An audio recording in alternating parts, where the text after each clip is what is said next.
أعوذ بالله من الشيطان الرجيم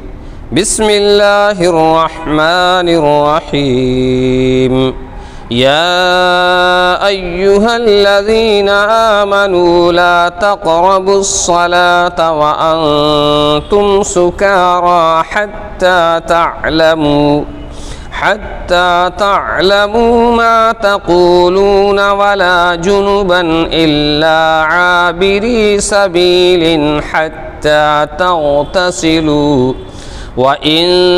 كنتم مرضى أو على سفر أو جاء أحد منكم من الغائط أو لامستم النساء فلم تجدوا ماء فتيمموا صعيدا طيبا فامسحوا بوجوهكم وأيديكم إن الله كان عفوا غفورا۔ ترجمہ: اے ایمان والو، نزدیک نہ جاؤ نماز کے جس وقت کہ تم نشے میں ہو، یہاں تک کہ سمجھنے لگو جو کہتے ہو، اور نہ اس وقت کہ غسل کی حاجت ہو، مگر راہ چلتے ہوئے یہاں تک کہ غسل کر لو، اور اگر تم مریض ہو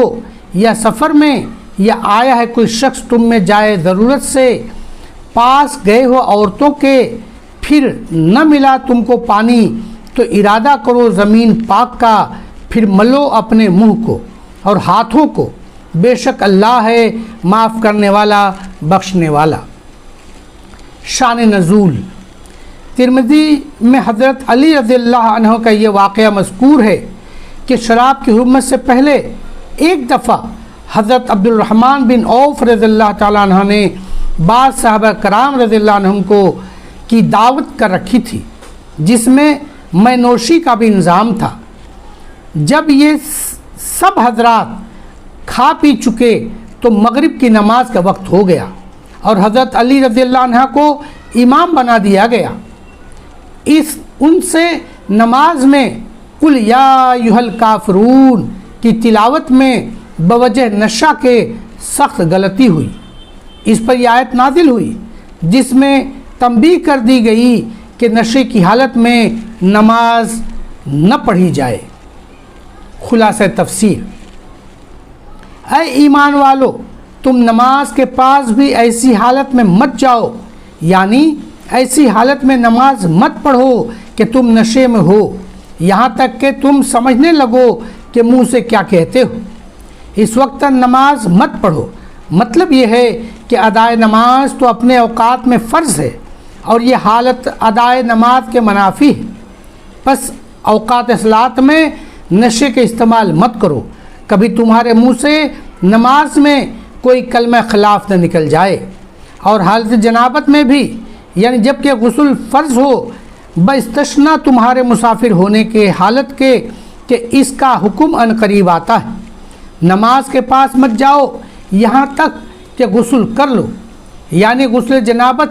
شرائط صحت نماز کے لیے ہے، اور یہ حکم یعنی جنابت کے بعد بدون غسل نماز نہ پڑھنا حالت عدم عذر بھی ہے۔ اور تم کچھ عذر رکھتے ہو، مثلا بیمار ہو اور پانی کے استعمال مضر ہو، جیسا کہ آگے آتا ہے، یا حالت سفر میں ہو جو اوپر مستثنیٰ ہوا ہے کہ اس کا حکم بھی آئے گا، یعنی اور پانی نہیں ملتا جیسا آگے آتا ہے، تو ان دونوں عذروں سے تیمم کی اجازت ہوتی ہے۔ اور جواز تیمم کچھ انہی مذکورہ عذروں یعنی سفر و مرض کے ساتھ خاص نہیں، بلکہ خواہ تم کو خاص یہ عذر ہو یا یہ کہ عذر خاص نہ ہو، یعنی نہ تم مریض ہو نہ مسافر، بلکہ ویسی ہی کسی کا وضو یا غسل ٹوٹ جاوے، اس طرح سے کہ مثلا تم میں سے کوئی شخص پیشاب یا پاخانے کے استنجے سے فارغ ہو کر آیا ہو جس سے وضو ٹوٹ جاتا ہے، یا تم نے بیویوں سے قربت کی ہو جس سے غسل ٹوٹ گیا ہو، اور پھر ان ساری صورتوں میں خواہ مرض و سفر کے عذر کی صورت ہو یا نہ مرض ہو نہ سفر، ویسے وضو اور غسل کی ضرورت ہو، تم کو پانی کے استعمال کا موقع نہ ملے، خواہ تو اس وجہ سے بھی مرض میں اس سے ضرر ہوتا ہے، خواہ اس لیے کہ وہ وہاں پانی ہی موجود نہیں، خواہ سفر ہو یا نہ ہو، تو ان سب حالتوں میں تم پاک زمین سے تیمم کر لیا کرو، یعنی زمین پر 2 بار ہاتھ مار کر اپنے چہروں اور ہاتھوں پر ہاتھ پھیر لیا کرو، بلا شبہ اللہ تعالیٰ بڑے معاف کرنے والے بخشنے والے ہیں۔ اور جس کی ایسی عادت ہوتی ہے وہ آسان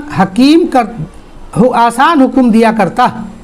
اس لیے اللہ تعالیٰ نے ایسے آسان حکم دے دیے کہ تم کو تکلیف و تنگی نہ ہو۔ مسائل و معارف۔ شراب کی حرمت کے تدریجی احکام۔ شریعت اسلامیہ کو حق تعالیٰ نے ایک خاص امتیاز یہ دیا ہے کہ اس کے احکام کو سہل اور آسان کر دیا۔ اسی سلسلے کی ایک کڑی یہ ہے کہ شراب نوشی عرب کی پرانی عادت تھی اور پوری قوم اس عادت میں مبتلا تھی، بجز مخصوص حضرات کے جن کی طبیعت ہی کو اللہ تعالیٰ نے ایسا سلیم بنا دیا تھا کہ وہ اس خبیث چیز کے پاس کبھی نہیں گئے تھے، جیسے حضرت صلی اللہ علیہ وسلم کہ نبوت سے پہلے آپ صلی اللہ علیہ وسلم نے کبھی شراب کو ہاتھ نہیں لگایا، اور یہ بھی سب جانتے ہیں کہ عادت کسی چیز کی بھی ہو، اس کا چھوڑنا انسان پر بڑا مشکل ہوتا ہے، خصوصاً شراب اور نشے کی عادت تو انسان کی طبیعت پر ایسا قبضہ کر لیتی ہے کہ اس سے نکلنا آدمی اپنے لیے موت سمجھنے لگتا ہے۔ اللہ تعالیٰ کے نزدیک شراب نوشی اور نشہ کرنا حرام تھا، اور اسلام لانے کے بعد مسلمانوں کو اس سے بچانا مقصود و مطلوب تھا،